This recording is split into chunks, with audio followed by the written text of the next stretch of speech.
Welcome to Watchman on the Wall, a daily outreach of Southwest Radio Ministries and SWRC.com.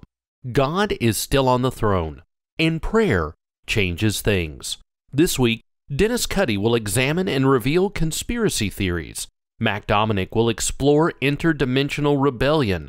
And today, Derek Gilbert exposes the fallen realm and the plot to ignite the final war of the ages. We're only a few days away from the premier event of 2024. Ministries of the Bible Verse, this Friday and Saturday, June 7th and 8th in the Cincinnati area. The lineup of speakers is amazing, and the topics covered will be out of this world. Derek Gilbert, Rudy Landa, Michael Hoggard, Micah Van Huss, and many others will be in attendance, ready to present.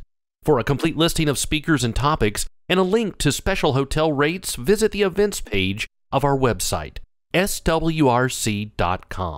Giants, UFOs, dragons, demons, secret societies, topics your Sunday school teacher didn't talk about.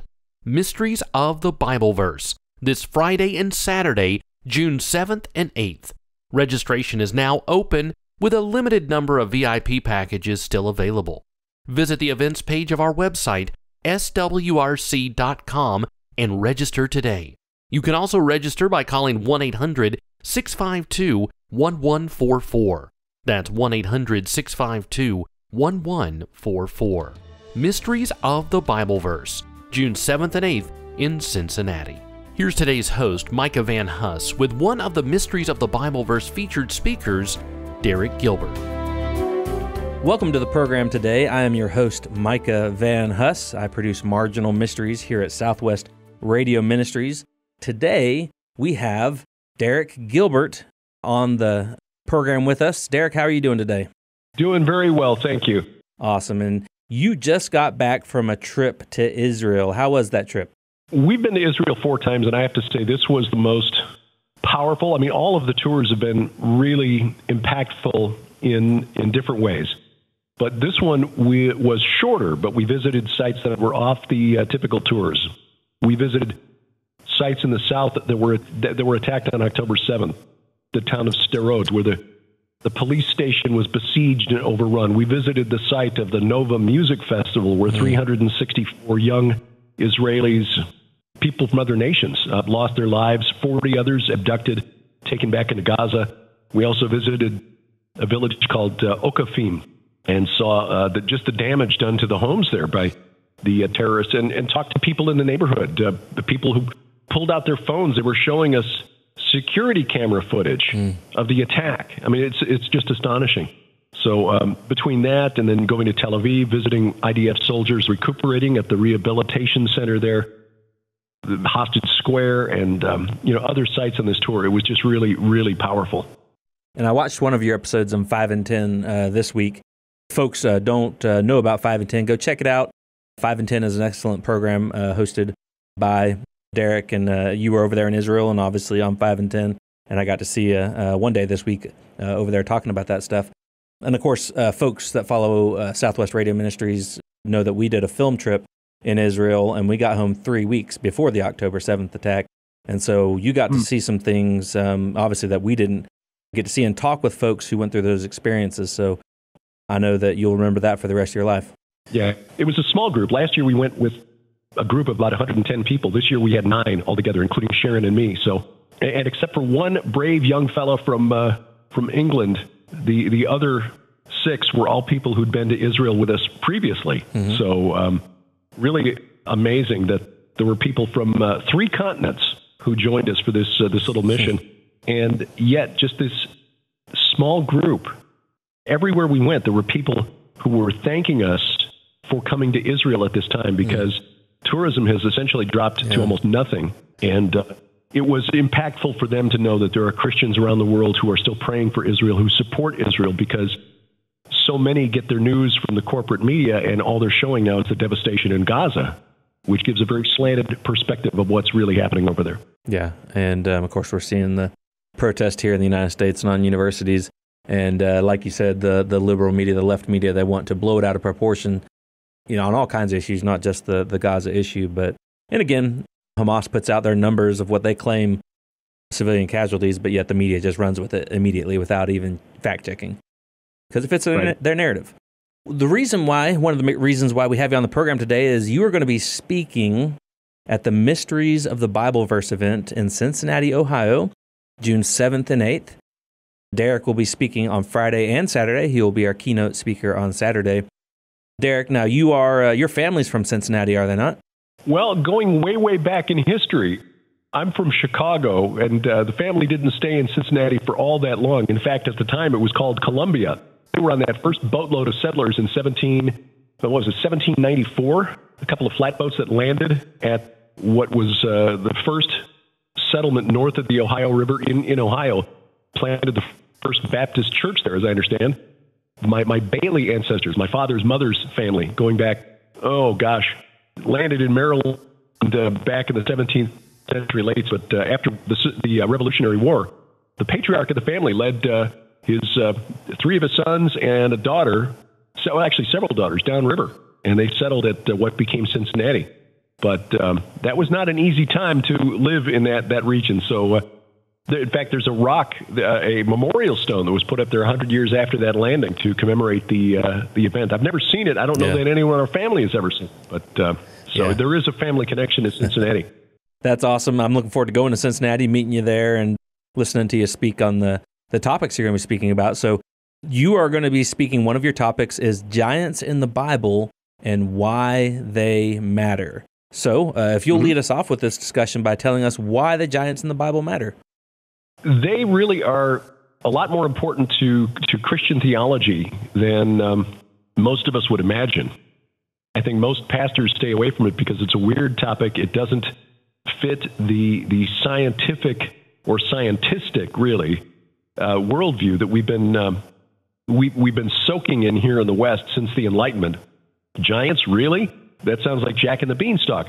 But the consensus of Bible scholars, not all of whom are Christian or believers even, but for the last 100 years, the consensus of Bible scholars is that, when Moses wrote the book of Genesis, or in their view, whoever wrote Genesis, the Hebrew prophets really did mean that angelic beings, spirit beings called the sons of God, B'nai Ha-Elohim, came down and cohabited with human women, producing a race of hybrid entities called the Nephilim, who were understood to be giants. Now, again, they may or may not believe that actually happened, but they understand that that's what the Hebrew prophets meant when they wrote it. But that's not what our pastors are taught in seminary.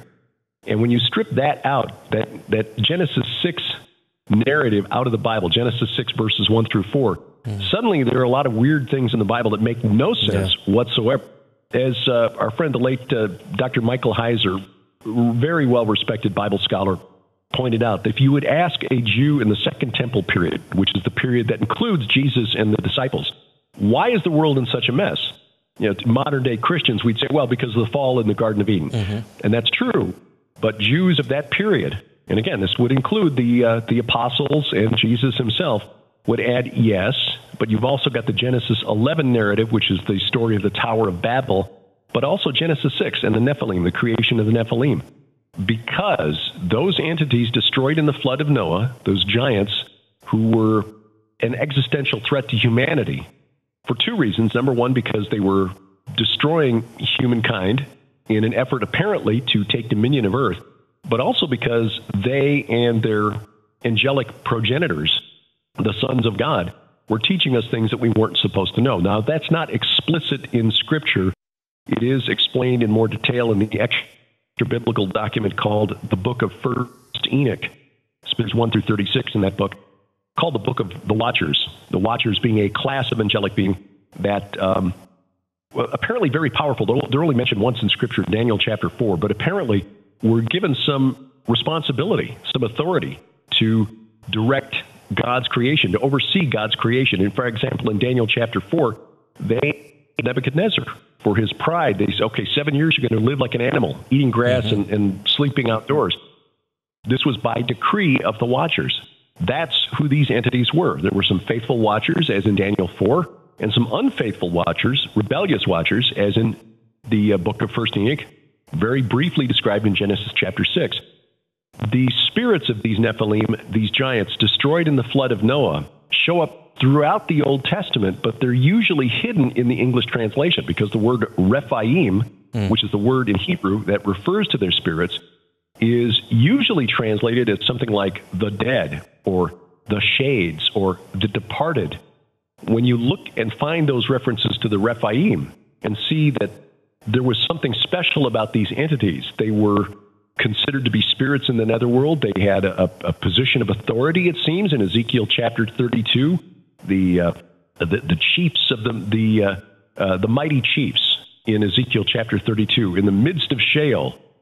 It's clear that that was understood by Jewish religious scholars to refer to the spirits of the giants, the spirits of the Nephilim destroyed in the flood of Noah. So they are woven through the history of the Bible. There was a cult of the dead, a cult that venerated the spirits of the dead around ancient Israel. The Israelites were drawn into it, and prophets, especially Isaiah, wrote polemics against it.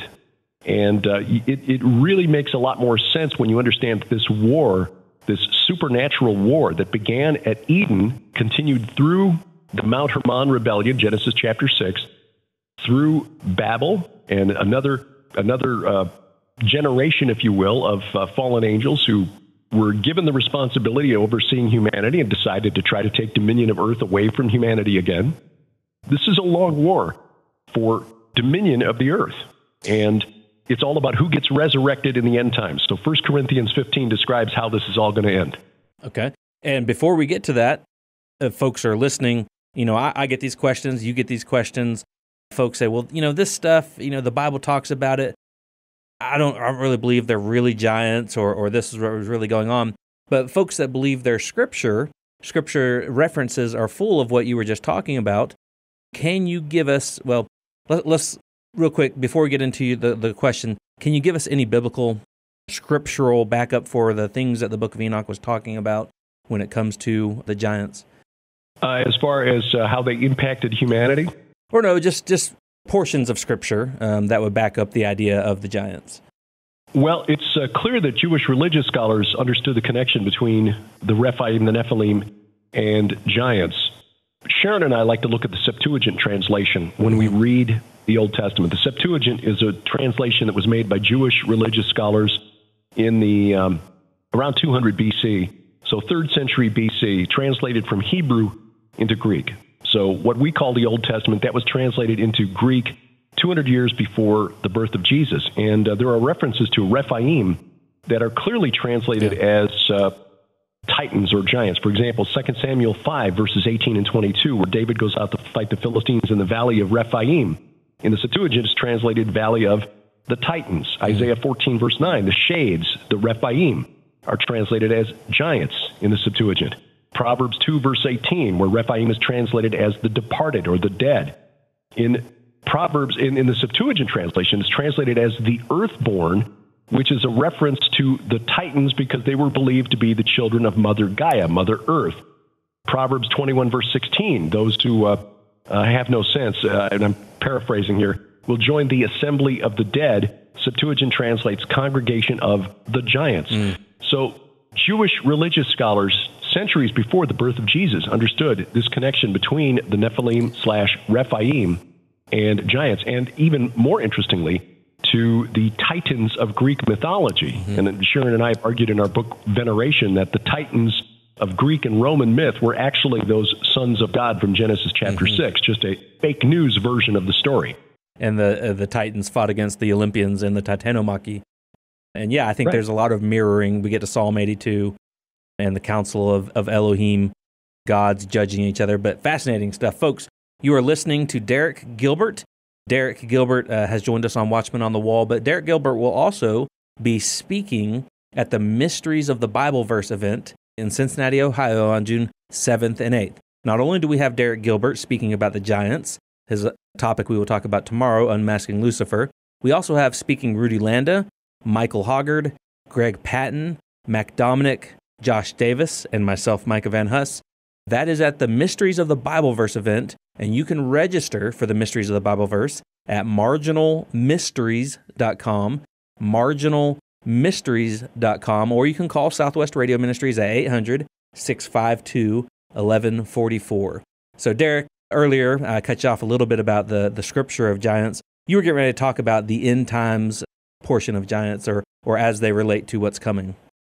Yeah, there is a prophecy in Isaiah chapter 26 that I think is really interesting. And ultimately, this is all about whose children are raised up at the end of time. And this is, again, a prophecy that gets overlooked because it's not apparent in the English translation that is dealing with the spirits of the Rephaim. But Isaiah 26, verse 13 reads, O Lord our God, other lords beside you have ruled over us, but your name alone we bring to remembrance.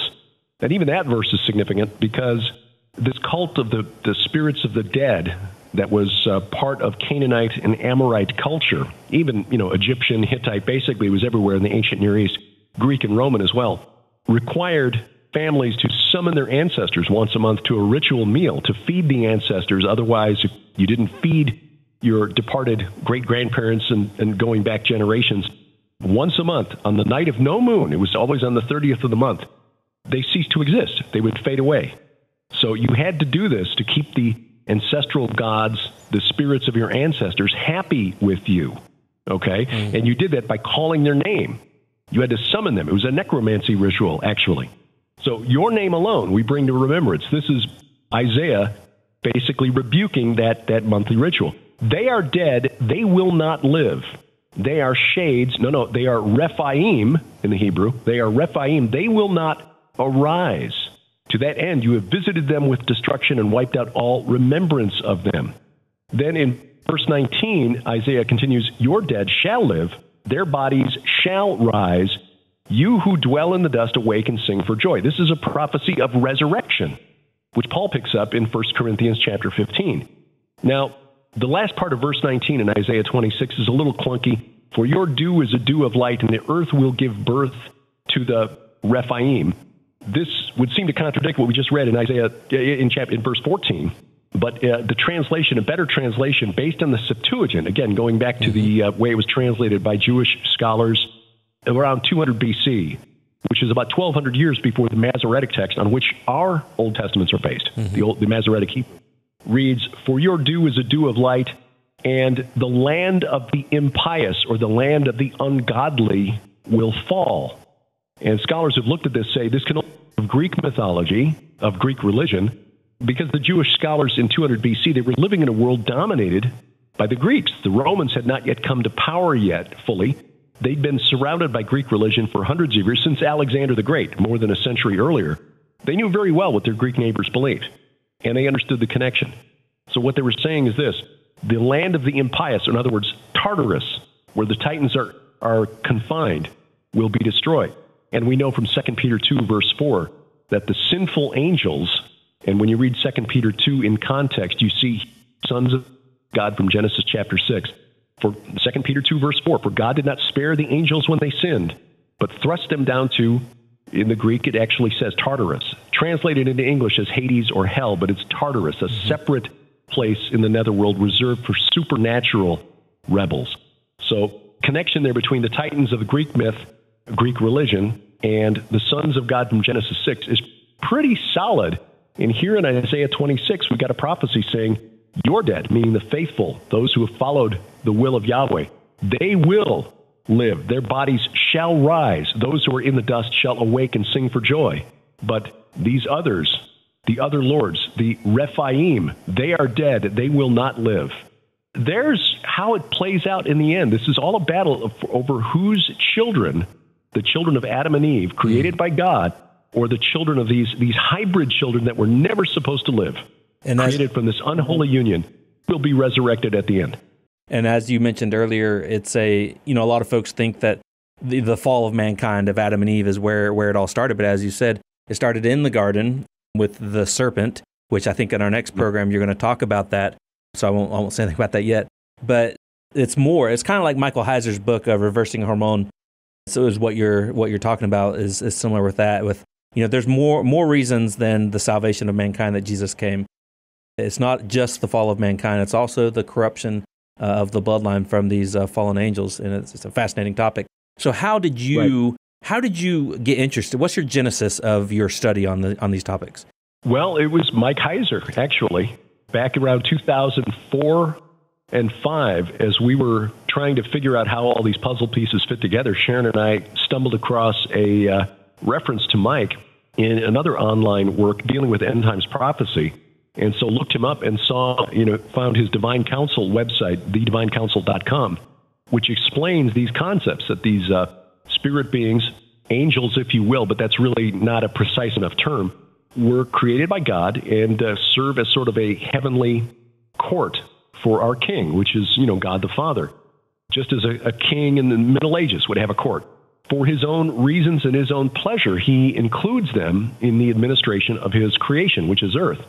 Not all of them, because they were created with free will as well, just like us humans, not all of them chose to be obedient. It's like, oh, now that seems to have some explanatory power, to use a phrase Mike liked, for what's going on the earth today. I mean, we Christians accept that Satan is a real entity, at least some of us do. Sadly, the majority of American Christians don't. But if we accept that Satan is real, why not these other fallen angels who were worshipped as gods by the ancient world? And when you start piecing those puzzle pieces together, you find there's a lot of overlap between the pagan religions and what the Hebrew prophets and the apostles knew. Folks, you're listening to Derek Gilbert. Derek Gilbert will be speaking at the Ministries of the Bible Verse event in Cincinnati, Ohio, June 7th and 8th. If you are interested in coming out and hearing Derek speak, he will be speaking both Friday and Saturday. You can register for the Ministries of the Bible Verse at marginalmysteries.com, marginalmysteries.com, or you can call 800-652-1144. That's the phone number for Southwest Radio Ministries. Children 12 and under who are accompanied can attend for free. So if you got any kids that are interested in this topic, I know I meet a number of young folks as I speak that really like to talk about the dinosaurs, the giants, or different things that we do talk about. So we're going to be talking about the topics that your Sunday school teacher didn't talk about. Now, Derek, I have your book, The Second Coming of Saturn. Folks may want to get your resources. How do folks connect with you? The best way is through our website, gilberthouse.org, gilberthouse.org. That links to all of our programs, and we've got a couple of podcasts, a couple of video programs, and archives that go all the way back to 2005. Sharon and I have been doing this for a little while, and we try to make it as available as we can. Just to make sure I heard you correctly, it was kind of Michael Heiser's study that got you and Sharon interested? Yeah, we reached out to Mike as early as 2005. He was one of the first guests that we had on our podcast called PID Radio, which stands for Peering into Darkness, which is kind of what we do. It's not that we revel in it or glorify it or anything. We just want to understand the nature of the enemy, because most Christians are on a battlefield but don't realize it, don't understand why they're being hurt. They're in the crossfire. We need to understand that there is an intelligent evil out there. Evil intelligences, plural. Not just Satan and a couple of demonic minions. No, there are a number of them out there. And they really want to destroy what God created and called good. And that includes us and everything that we love. Remind us again, why? Why do topics like this matter in our day and age? How can we apply this? Well, because we see this playing out in the headlines. We don't try to read prophetic fulfillment in every headline that comes across the newswire, but for example, what's happening in Israel, we can certainly see events unfolding there that could lead to the world coming against Israel, and that is prophesied in the end times. If you don't understand that God has foreseen this, revealed it to his prophets and apostles thousands of years ago, and that he's already got it under control, that none of this has surprised him, then you can wake up every day with just fearful and in dread, with no hope for anything good to come out of it. But if you understand that this has all been foreseen and that God chose you from the beginning of time to be here in this moment right now for his purposes, well, that gets you energized to get out of bed every day, regardless of how you're feeling, because you've got a mission. Let's go serve our King. And to be ready for his return, because it comes as a thief in the night. Amen. It'll be a surprise. So, folks, you've been listening to Derek Gilbert. We will have Derek on the program tomorrow as well. So make sure you tune back in, where Derek will be talking about his topic, his Mysteries of the Bible Verse topic, Unmasking Lucifer, the fallen angel more dangerous than Satan. Giants are real. The small g gods of the pagans are real. Dragons are real, and they're preparing for the final war with God. Giants, Gods, and Dragons by Derek and Sharon Gilbert is a fresh look at the end of days, drawing on the worldview of the prophets and apostles who understood that the spirit realm is far more real than we've been taught. In this book, you'll discover the identities of the four horsemen of the apocalypse, the connection between Babylon, and what's in your wallet, the dragons who will walk the earth in the last days. Order your copy of Giants, Gods, and Dragons today when you call 1-800-652-1144. That's 1-800-652-1144. You can also order on our website, swrc.com. Giants, Gods, and Dragons by Derek and Sharon Gilbert, exposing the fallen realm and the plot to ignite the final war of the ages. Order your copy today when you call 1-800-652-1144. I want to encourage you to visit the Resource Center on our website, swrc.com. There you'll find over 1,000 books and DVDs by the nation's top teachers, Bible prophecy, biblical mysteries, and the latest archaeology and apologetics are all found at swrc.com. That's swrc.com. The latest resources from Lonnie Shipman, Micah Van Huss, Billy Crone, and Josh Davis are all found at swrc.com. And available for the very first time, the entire Columbus, Ohio Prophecy Conference. All 12 speakers, 20 total presentations, 1 complete DVD set. Topics include secret societies, the invisible war on the saints, Jewish roots of Christianity, the earth as it was, unveiling the Antichrist, one world update, and much more. Included in this complete set is Jonathan Cahn's presentation on the Josiah Manifesto. Order the complete Columbus Conference DVD set today when you call 1-800-652-1144. That's 1-800-652-1144. Or you can order on our website, swrc.com. In our resource spotlight today, we're highlighting Derek and Sharon Gilbert's book, Giants, Gods, and Dragons. Order your copy of Giants, Gods, and Dragons today when you call 1-800-652-1144. That's 1-800-652-1144. You can also order at our website, swrc.com. Giants, Gods, and Dragons by Derek and Sharon Gilbert, exposing the fallen realm and the plot to ignite the final war of the ages. Order your copy today when you call 1-800-652-1144. Tomorrow, Derek Gilbert will continue his look inside the world of Giants, Gods, and Dragons. Be sure to tune in on your favorite radio station or by subscribing to our daily Watchman on the Wall podcast. Watchman on the Wall is a production of Southwest Radio Ministries and is supported by faithful listeners like you. Visit swrc.com.